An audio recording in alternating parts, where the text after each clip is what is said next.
बहुत बहुत स्वागत है आप सभी का मेरे इस यूट्यूब चैनल में। आज हम लोग देखेंगे इंडियन पॉलिटी और इंडियन पॉलिटी में आज हम देखेंगे नागरिकता से संबंध में कुछ बचे हुए जो कॉन्सेप्ट्स थे उनको देखेंगे। पिछले क्लास में हम लोगों ने नागरिकता देखा था जिसमें हम लोग भाग 2 अनुच्छेद 5 से 11 तक देख चुके थे। आज हम उसी में से कुछ छूटे हुए पार्ट्स को देखेंगे। तो आइए शुरू करते हैं। पिछले क्लास में हमने जो लास्ट अनुच्छेद देखा था वो था अनुच्छेद 11। अनुच्छेद 11 में हमने देखा था कि संसद जो है, संसद विधि के द्वारा नागरिकता प्रावधानों को विनियमित करती है, अर्थात नागरिकता के संबंध में कानून बनाने का अधिकार संसद को दिया गया था। संसद ने 1955 में अपने इस अधिकार का प्रयोग करते हुए एक कानून बनाया जिसका नाम था नागरिकता अधिनियम 1955। नागरिकता अधिनियम 1955 में बेसिकली उन तरीकों का उल्लेख किया गया है जिन तरीकों से हम नागरिकता प्राप्त कर सकते हैं या वे तरीके हैं जिनसे नागरिकता समाप्त हो सकती है। यानी कि नागरिकता अधिनियम 1955 में नागरिकता प्राप्ति और नागरिकता समाप्ति, विलोपन या वंचना के तरीकों का उल्लेख है। तो नागरिकता प्राप्ति के जो तरीके हैं ये 5 है। सबसे पहला तरीका है जन्म के द्वारा, दूसरा है वंशक्रम के द्वारा, तीसरा है पंजीकरण के द्वारा, चौथा है देशीकरण के द्वारा और पांचवा है भूभाग के विलय के द्वारा। तो सबसे पहले आइए देखते हैं कि जन्म के द्वारा किस प्रकार नागरिकता प्राप्त हो सकती है। नागरिकता अधिनियम 1955 में लिखा हुआ है कि यदि किसी व्यक्ति का जन्म 26 जनवरी 1950 अर्थात संविधान लागू होने के पश्चात भारतीय क्षेत्र में होता है और जन्म के समय उसके माता अथवा पिता में से कोई अगर एक भारत के नागरिक हैं तो ऐसी स्थिति में जन्म के आधार पर वह व्यक्ति भारत का नागरिक माना जाएगा। ठीक है, जो नागरिकता प्रावधान 1955 में है इसमें लिखा हुआ था कि सिर्फ अगर व्यक्ति का पिता भारत का नागरिक है तो उसे नागरिकता मिलेगी, लेकिन आगे हम देखेंगे कि नागरिकता संशोधन अधिनियम 1992 के द्वारा पिता के साथ साथ माता की स्थिति में भी यह अधिकार दिया गया। ठीक है, तो ये जन्म के द्वारा क्लियर हो गया। दूसरा जो है यह है वंशक्रम के द्वारा। वंशक्रम के आधार पर कहा जाता है, इसमें कहा गया है कि यदि किसी व्यक्ति का जन्म 26 जनवरी 1950 के बाद भारत के बाहर अर्थात विदेश में होता है, भारत के बाहर किसी भी जगह में हो सकता है, और यदि उसके जन्म के समय उसके माता या पिता में से कोई एक भारत के नागरिक हैं या नागरिक थे तो वंशक्रम के आधार पर उसे भारत का नागरिक माना जाएगा। इसमें क्या था कि व्यक्ति का जन्म भी भारत में हो रहा था और उसके माता या पिता कोई एक भारत के नागरिक थे। यहाँ क्या हो रहा है कि व्यक्ति का जन्म भारत के बाहर हो रहा है लेकिन उसके जन्म के समय उसके माता या पिता में से कोई एक भारत के नागरिक हैं, तो ऐसी स्थिति में उसे वंशक्रम के आधार पर नागरिकता दी जाएगी। यहाँ बस इतना ही डिफरेंट है कि बच्चे का जन्म भारत में हो रहा है, यहाँ बच्चे का जन्म भारत के बाहर हो रहा है। एक पॉइंट इसमें ये याद रखिएगा कि जन्म और वंशक्रम के आधार पर जो नागरिकता प्राप्त होती है उसे हम कहते हैं प्राकृतिक नागरिकता, क्योंकि ये प्रकृति प्रदान करती है। क्योंकि किसी भी व्यक्ति के जन्म पर यह अधिकार नहीं है, वो ये डिसाइड नहीं कर सकता है कि जन्म अमेरिका में होगा या इंडिया में होगा, ये कौन निर्धारित करती है? प्रकृति। इसीलिए जन्म और वंशक्रम के आधार पर प्रदान की जाने वाली नागरिकता को कहा जाता है प्राकृतिक नागरिकता।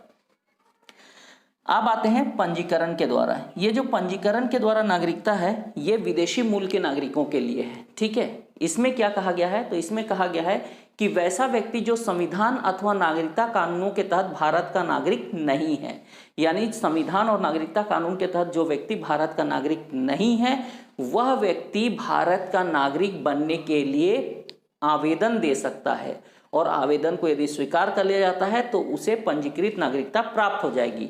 लेकिन इस आवेदन को देने के लिए 2 शर्तें आवश्यक है। पहला शर्त क्या है कि उस व्यक्ति को भारतीय मूल का होना चाहिए। पिछले क्लास में मैंने बता दिया था भारतीय मूल। ठीक है, तो पहला शर्त है कि उस व्यक्ति को भारतीय मूल का होना चाहिए, और दूसरी शर्त है कि जब वो एप्लीकेशन देगा अर्थात जब वो आवेदन देगा तो आवेदन देने के कम से कम 6 माह पूर्व से वह भारत में निवास कर रहा हो। यदि ये 2 स्थिति को वो फुलफिल करता है तो वो पंजीकरण के लिए एप्लीकेशन दे सकता है, और ये एप्लीकेशन स्वीकार होने के पश्चात उसे भारत की पंजीकृत नागरिकता प्राप्त हो जाती है। इसमें एक और स्थिति बन सकती है, वो स्थिति ये है कि यदि कोई विदेशी महिला भारतीय पुरुष के साथ विवाह कर लेती है तो वह भी पंजीकृत नागरिकता प्राप्त करने के लिए योग्य हो जाती है। जैसे कि आप जानते हैं कि सोनिया गांधी ने स्वर्गीय प्रधानमंत्री, हमारे पूर्व प्रधानमंत्री राजीव गांधी के साथ विवाह किया था, जिसके फलस्वरूप उन्हें भारत की नागरिकता मिली है, तो ये भी पंजीकृत नागरिकता का उदाहरण है। इसके बाद जो अगला तरीका है यह है देशीकरण के द्वारा। यदि किसी व्यक्ति के पंजीकरण के एप्लीकेशन को स्वीकार कर लिया जाता है तो वह व्यक्ति भारत के संविधान और राष्ट्रध्वज के प्रति निष्ठा की शपथ लेता है और उसे भारत की नागरिकता प्राप्त हो जाती है। इस प्रकार उसका देशीकरण हो जाता है। अब आते हैं लास्ट वाले में। लास्ट जो है ये है भूभाग के विलय के द्वारा। बहुत ही आसान है। यदि किसी दूसरे देश या किसी भारत के बाहर के किसी क्षेत्र को भारत में शामिल कर लिया जाता है, ठीक है, तो वहां पर जितने भी लोग रह रहे हैं उन्हें स्वतः ऑटोमेटिकली भारत की नागरिकता प्राप्त हो जाएगी। मान लीजिए कि आज के डेट में अगर लाहौर को भारत में मिला लिया जाता है तो लाहौर में जितने भी पाकिस्तानी नागरिक हैं उन सभी को स्वतः भारत की नागरिकता मिल जाएगी। यानी अगर किसी विदेशी भूभाग को भारत अर्जित कर लेता है या उसका भारत में विलय हो जाता है तो वहां के निवासी भी भारत के नागरिक हो जाएंगे।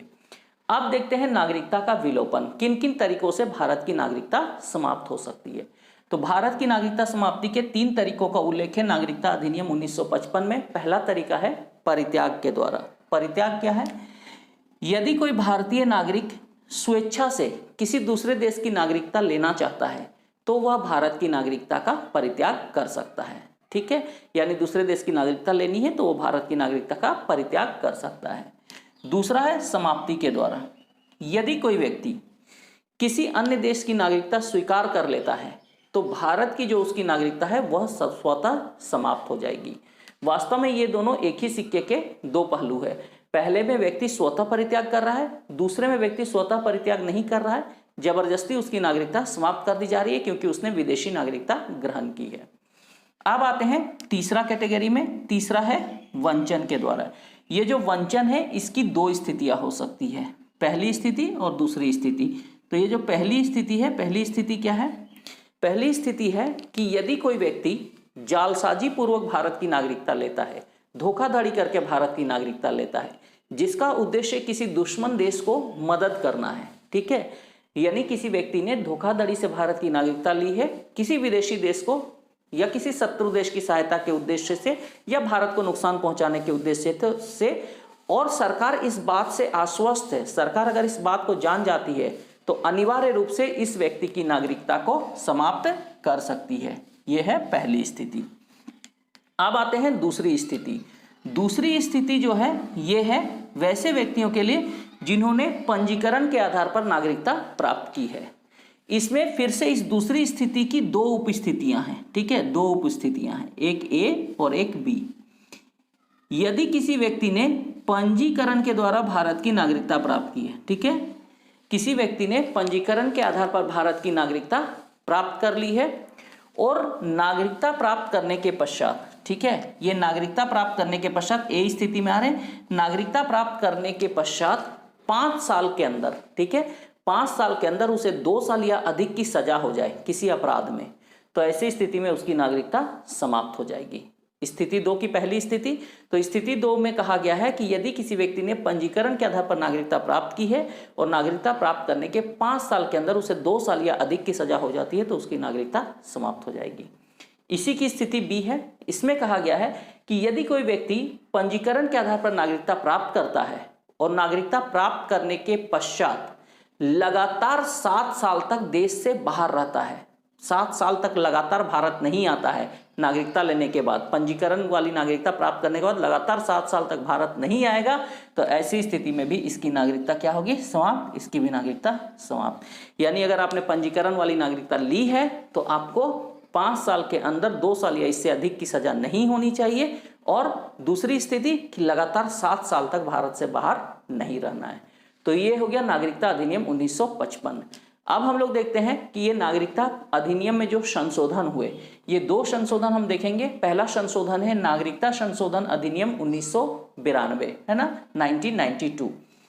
इस संशोधन अधिनियम के तहत भारत के बाहर पैदा होने वाले बच्चे की स्थिति में, है ना, माता को भी भारतीय नागरिक होने की जो बात थी उसको स्वीकार कर लिया गया। अब वैसे बच्चे जिनके जन्म भारत से बाहर हुए हों या जन्म भारत के भीतर ही हुए हों, लेकिन अगर उनकी माता भी भारत की नागरिक थी तो उन्हें भी भारत की नागरिकता दी जाएगी। अभी हमने थोड़ी देर पहले यहाँ पर देखा था जन्म और वंशक्रम के द्वारा। पहले जन्म और वंशक्रम की स्थिति में सिर्फ अगर बच्चे का पिता भारत का नागरिक होता तो उसे भारत का नागरिक माना जाता, परंतु नागरिकता संशोधन अधिनियम 1992 के तहत ये शक्ति माता के संदर्भ में भी दी गई और अब कहा गया कि यदि बच्चे के माता या पिता दोनों में से कोई एक भारत के नागरिक हैं बच्चे के जन्म के समय, तो वैसी स्थिति में उसे भारत का नागरिक माना जाएगा। क्लियर हो गया। इसके बाद दूसरा संशोधन देखते हैं, नागरिकता संशोधन अधिनियम 2005। ये ज्यादा महत्वपूर्ण है। इसमें कहा गया कि पाकिस्तान तथा बांग्लादेश, ये जो दो देश हैं छोड़कर, इनको पाकिस्तान तथा बांग्लादेश को छोड़कर अन्य देशों में जाकर वैसे लोग जो 26 जनवरी 1950 के बाद जाकर अन्य देशों में बस गए हैं, भारतीय मूल के लोग, उन्हें भारत की विदेशी नागरिकता प्रदान की जा सकती है। इसमें कहा गया कि पाकिस्तान तथा बांग्लादेश को छोड़ करके वैसे भारतीय मूल के लोग जो अन्य देशों में 26 जनवरी 1950 के बाद जाकर के बसे हैं, उन्हें भारत की विदेशी नागरिकता प्रदान की जा सकती है। ये जो विदेशी नागरिकता है, इसी विदेशी नागरिकता को हम कहते हैं दोहरी नागरिकता। ये जो विदेशी नागरिकता है, ये हमारी और आपकी नागरिकता से थोड़ा सा डिफरेंट है। ये जो विदेशी नागरिकता प्राप्त करने वाले व्यक्ति हैं, ये भारतीय मूल के व्यक्ति होंगे। इनको ये अधिकार दिया गया है कि ये जिस देश में रह रहे हैं उस देश की नागरिकता भी रख सकते हैं, साथ ही साथ भारत की भी नागरिकता रख सकते हैं। यानी इन्हें दो देशों की नागरिकता रखने का अधिकार दिया गया है। ठीक है, तो ये विदेशी नागरिकता है। और जो विदेशी नागरिकता प्राप्त विदेशी व्यक्ति या भारतीय मूल के व्यक्ति होते हैं, इनके अधिकार देश में हमारी तुलना में कम होते हैं। जैसे इन्हें कोई भी संवैधानिक पद प्राप्त करने का अधिकार नहीं होता है। ना तो ये राष्ट्रपति का चुनाव लड़ सकते हैं, ना तो नगर निकाय का चुनाव लड़ सकते हैं, ना ग्राम पंचायत का चुनाव। यानी छोटे से छोटा और बड़े से बड़े चुनाव के लिए, चुनाव लड़ने के लिए अयोग्य होते हैं। साथ ही साथ इन्हें जो है ये मत देने का अधिकार यानी वोटिंग करने का भी अधिकार नहीं होता है। तो आप पूछेंगे ये विदेशी नागरिकता देने का मतलब क्या है? तो विदेशी नागरिकता देने का मतलब यह है कि भारत के साथ इनका जुड़ाव हो। सरकार को ऐसा लगता है कि इनके पास में टेक्नोलॉजी है, इनके पास में धन है, और जब इनको भारत की विदेशी नागरिकता दी जाएगी तो भारत से इनका जुड़ाव होगा और ये अपने टेक्नोलॉजी और धन को भारत में इन्वेस्ट करेंगे और भारत के आर्थिक विकास में सहयोग देंगे। खैर, इसका जो भी आप रिजल्ट निकाल सकते हैं सोच करके, इसमें पक्ष और विपक्ष बहुत सारी बातें होंगी, लेकिन उस पर अभी हम नहीं पढ़ेंगे। लेकिन फिलहाल नागरिकता संशोधन अधिनियम 2005 के तहत जो प्रवासी भारतीय या भारतीय मूल के लोग हैं, इन्हें दोहरी नागरिकता, प्रवासी भारतीय नहीं, भारतीय मूल के लोगों को भारत की विदेशी नागरिकता या दोहरी नागरिकता दी गई है। तो आपको याद रखना है नागरिकता अधिनियम 1955 के ये तरीके है ना, विशेष करके प्राकृतिक नागरिकता को आपको याद रखना है किसे कहते हैं, और यहाँ पर नागरिकता संशोधन अधिनियम 1992 और नागरिकता संशोधन अधिनियम 2005। तो आज की क्लास में इतना ही रखते हैं, क्लास थोड़ा सा छोटा ही रहे। ठीक है, नेक्स्ट क्लास में हम लोग चलेंगे जो हमारा भाग 3 में हम लोग चलेंगे। आज भाग 2 तक हम लोग कंप्लीट कर लिए, अब नेक्स्ट क्लास में हम चलेंगे भाग 3 से। तो चलिए आज के वीडियो को यहीं समाप्त करते हैं, मिलेंगे नेक्स्ट क्लास में। Till then, thank you.